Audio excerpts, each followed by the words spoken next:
What is up, everybody? Welcome to DFS by the Numbers. This is my betting breakdown video for UFC Atlantic City. We got Aaron Blanchfield going against Manon Fiorot, and we are back in front of a live crowd for Atlantic City here. We got 14 fights, and yeah, I'm really looking forward to this card. You know, from a fan perspective, I think this card is going to produce a lot of fun fights.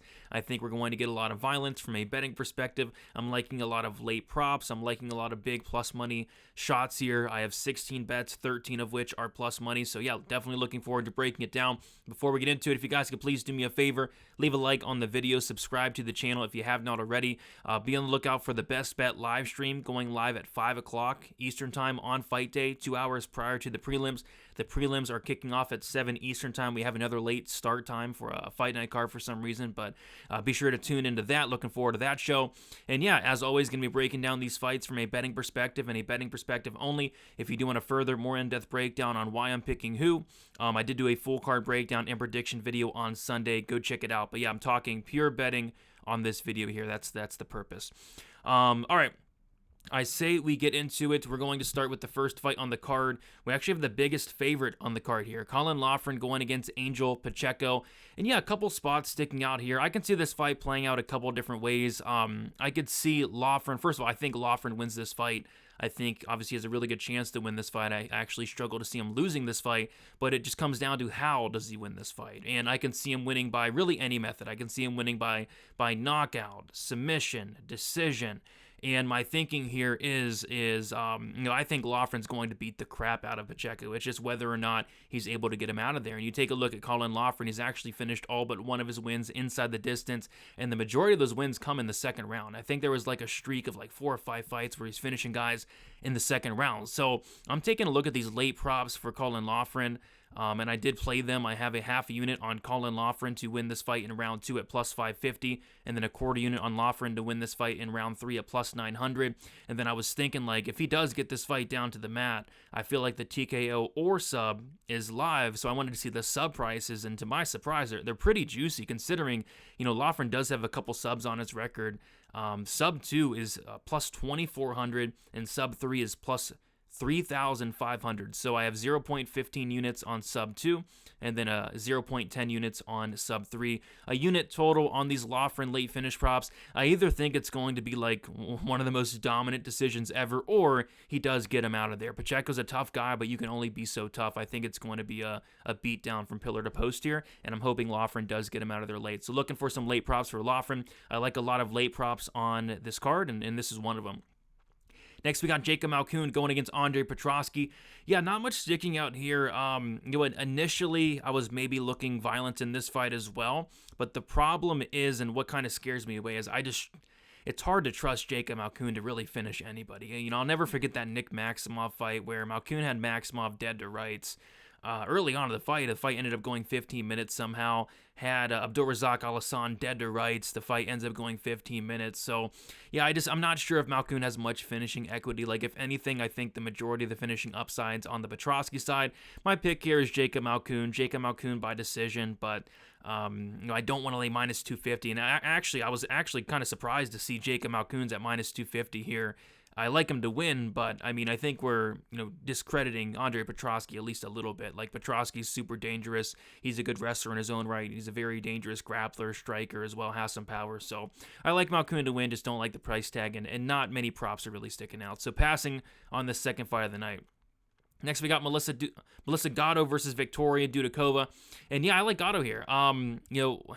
It's weird though, right? Like, I like Gatto quite a bit. I think there's a lot of reasons to like Gatto, but this money line has been coming down throughout the week, and I haven't seen many people on Dudakova, which kind of scares me, kind of sketches me out a little bit. But what I do like here quite a bit is that finish only for Melissa Gatto. It's minus 200, a little chalky, but I have 1.5 units on that, and then I'm also on the Gatto submission, plus 410 for a half a unit. I'm looking for Gatto to go out there and get a finish. The reason I like that finish only rather than the money line, because Dudakova does have a path, and the path would be taking down Gatto and Gatto playing off of her back too much, losing minutes off of her back, and that's like the big concern, and that's kind of how I see Dudakova winning this fight, is maybe the striking is somewhat competitive, but if Dudakova is able to get that top time ultimately Dudikova might be able to win a decision. So that's why I opted for the finish only. Melissa Gatto is very dangerous wherever the fight goes. On the feet, she has power, but it's her submission game that is very dangerous. Black belt in BJJ, and if she can get on top here, I think she's going to dominate and finish.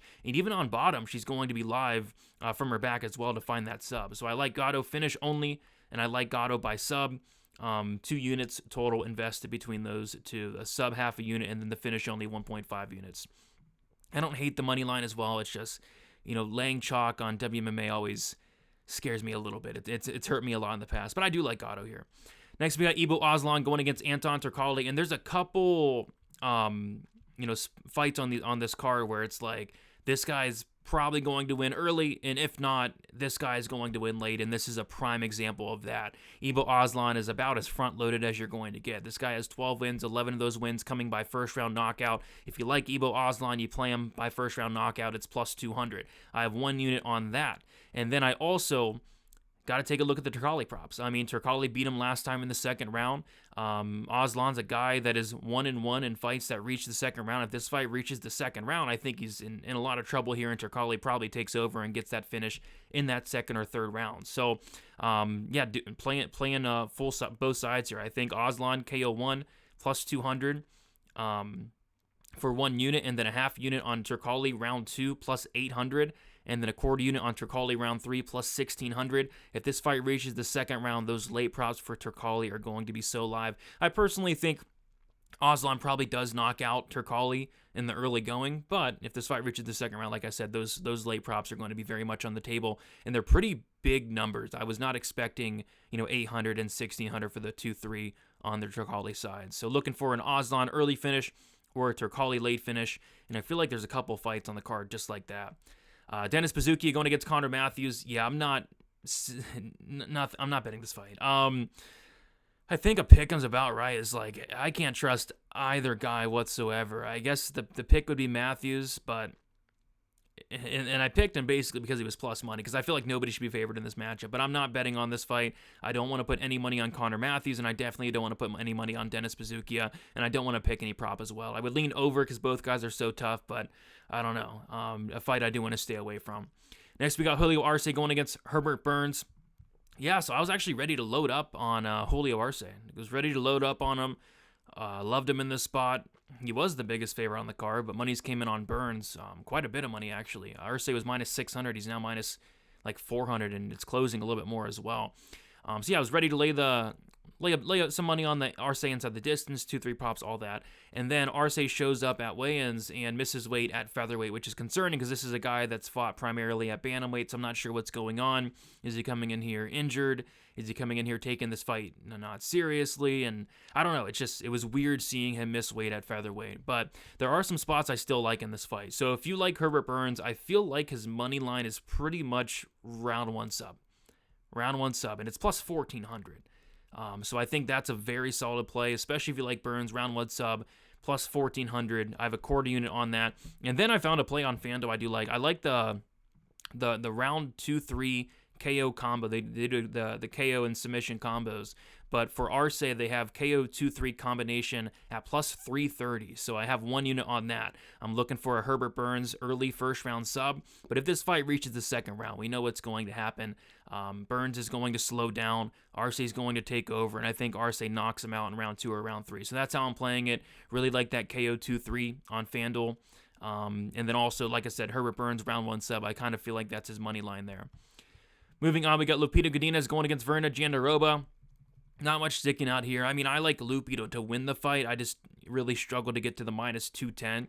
The fight IQ from Lupi kind of scares me away. And then on top of that, like if Verna can get takedowns here, I think it could get interesting. But I kind of see Lupi keeping it standing here, outpointing Verna, winning a decision. But the decision props like minus 110, I don't love that. It's a pass fight for me. Next, we got Jamal Emmers, Nate Landwehr, same thing. Pass fight for me. Going to be sitting back and watching this one. I think it's a fun fight. I see why they made it the featured prelim. It's a Nate Landwehr fight, so I'll be sitting back and enjoying it, but not much sticking out from a betting perspective. I think maybe the overs are solid here. Both guys are really tough, but this should be a war. It should be a back-and-forth fight that I think does go the full 15. My pick is Emmers. I think he's the more skilled fighter, but as we know, the more skilled fighter does not always win, and Emmers is another guy with questionable fight IQ that I don't really want to trust at minus 200. Next, we got Chidi Njokuani going against Reese McKee. Kind of struggled with this fight from a betting perspective. So I love violence here. I think it's the most violent fight on the card, but the fight doesn't go decisions minus 550. Like, that's not a hot take. I was looking at Reese McKee late, Chidi early, and what I found very interesting was the weigh-ins today. Everybody's breakdown, everybody's analysis for this week, especially if you're picking McKee, it's Chidi's cutting down to 170. Probably not going to make weight. Well, he did make weight, and he looked good. Like, I was shocked to see that Chidi not only made weight, but he looked pretty solid doing it. If Chidi's coming in here, like, not compromised from that weight cut, if we get the best version of Chidi, he is going to destroy Reese McKee. It's simple as that.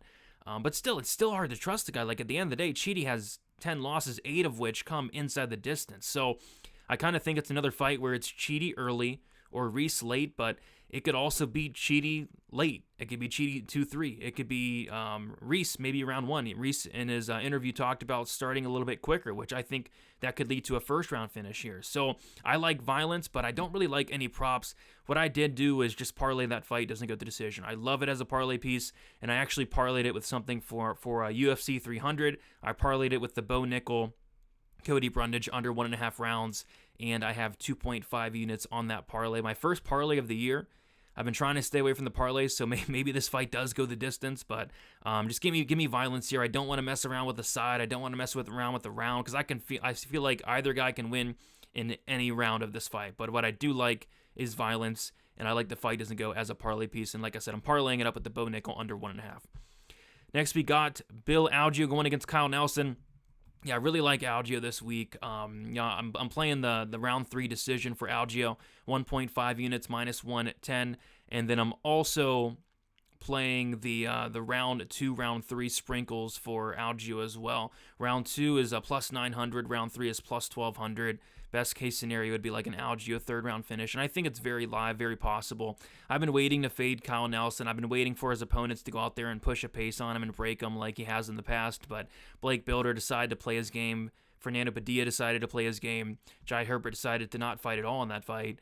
Duho Choi decided to play his game, and I don't think Bill Algeo is going to play Kyle Nelson's game, which is completely slowing the fight down, making it really as unbearable as possible, which is smart for Kyle Nelson. He's doing a really good job slowing down the fights, hypnotizing his opponents, expending as little energy as possible. That's not how Bill Algeo fights. He's landing over 6 significant strikes per minute. He's very high pace, and I think Nelson's going to struggle to keep up with this pace across 15 minutes. So I think Bill Algeo has a very good chance to finish Kyle Nelson late. But if it does go the distance, I think Algeo is going to be the much higher output fighter across 15 minutes there, winning round 2 and round 3. But I'm looking for that third round finish. So round 3 decision for Algeo, and then also sprinkling the 2-3.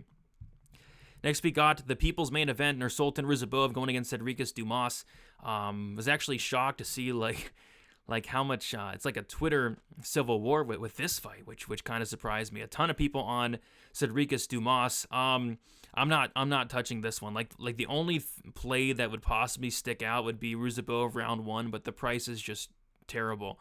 I think the bookies are all over it. Like, if he wins, it's probably round 1. I was thinking maybe like the under 1.5 earlier in the week when it was plus money, which it's not anymore. But the reason I didn't play it was because I really struggle to see Dumas finishing anybody at the UFC level. This fight's a mess. People are trying to fade Ruziboev. I'm not sure if Dumas is that guy. Like, Dumas has looked atrocious thus far in the UFC, and that's putting it nicely. I mean, the Brundage, I know he beat Brundage, but that was a terrible fight. I know he beat a Zaitar, but did he? And then he lost to Josh Fremd, looked horrible in that fight as well. So he showed nothing in the UFC, whereas Ruziboev, there's a lot of question marks, which is weird for saying that, considering this guy has like 50 fights, but there is. He hasn't fought the best competition. He has one UFC fight. It's lasted a minute, so I get why people are betting Dumas. It's just I think he's not that great at all. So big pass here. Ruziboev round 1, if anything, but like I said, it's a trash price, not even worth playing. Next, we got Bruno Silva going against Chris Weidman. And yeah, it was interesting. So first look at the card. It's one of the very first fights I looked into. I'm like, I'm going to max bet Bruno Silva. Like, why is Chris Weidman even fighting at this point? And then I look in the fight. I'm like, holy crap. Like, Chris Weidman's super live here. It's if Chris Weidman gets his fight down to the mat, he has a good chance of submitting Bruno Silva. Bruno Silva is a black belt in BJJ. He's got to be the worst black belt in UFC history. He's been submitted 7 or 8 times, fish out of water on the mat. Like, if Chris Weidman gets him down, I think he has a good chance of submitting him. So the Chris Weidman sub is a very popular play this week, as was the Padilla sub last week, and rightfully so. Like, it could take one takedown, and Weidman can sub this guy. That's how bad Bruno Silva's ground game is. So I had to play it. Half unit on the submission prop. I want to say the worst line, but not the best line. I think it opened up like plus 900 or something crazy like that. But have a half unit on it at plus 700. That number's still there. And then what I also like is that fight won't start round 3. I have 1.5 units on that at minus 146. I think the most likely scenario is Bruno Silva knocking off Chris Weidman's head. But like I said, if Chris Weidman takes him down, that sub prop is going to be so live. And we've seen lesser wrestlers take down Bruno Silva. We've seen lesser grapplers submit Bruno Silva in the past as well. So, yeah, I think that Weidman sub and Weidman's super live. It's just he's 39 and can't really take a punch. So I think Bruno Silva probably knocks him out, but that sub at plus 700 I like. And then most importantly, I like that fight won't start round 3.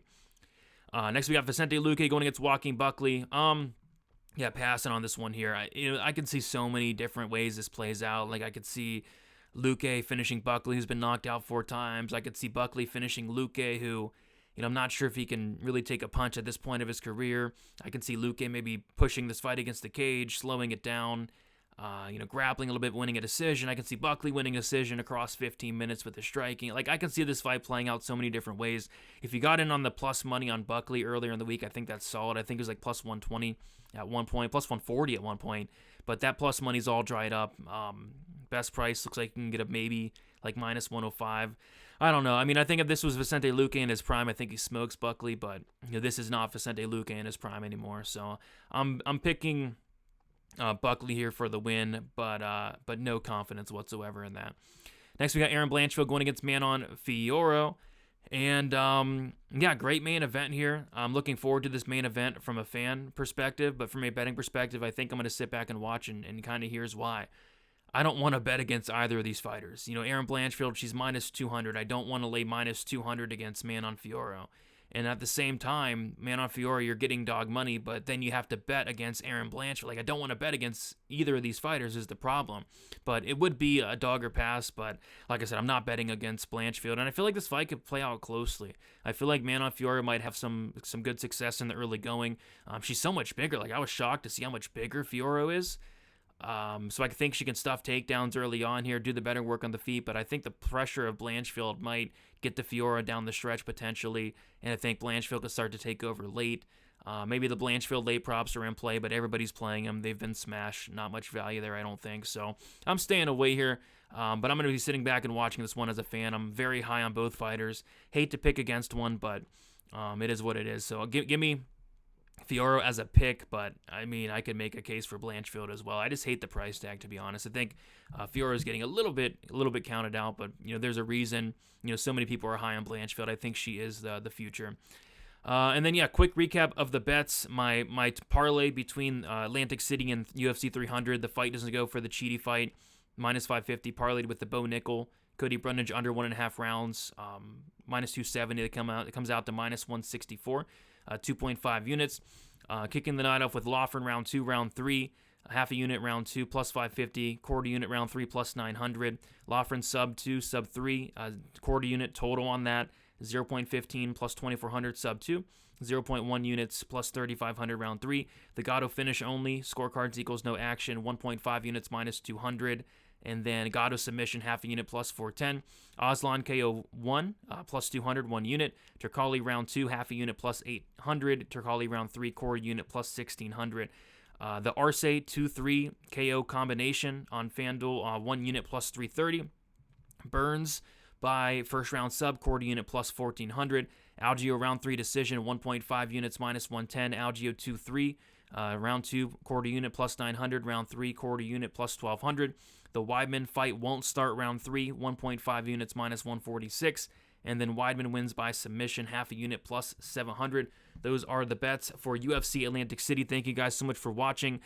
Leave a like on your way out, subscribe to the channel, and be sure to check out Best Bet on fight day, 5 o'clock Eastern time. And yeah, best of luck for UFC Atlantic City. Enjoy the fights, and we'll talk to you soon. See you guys later.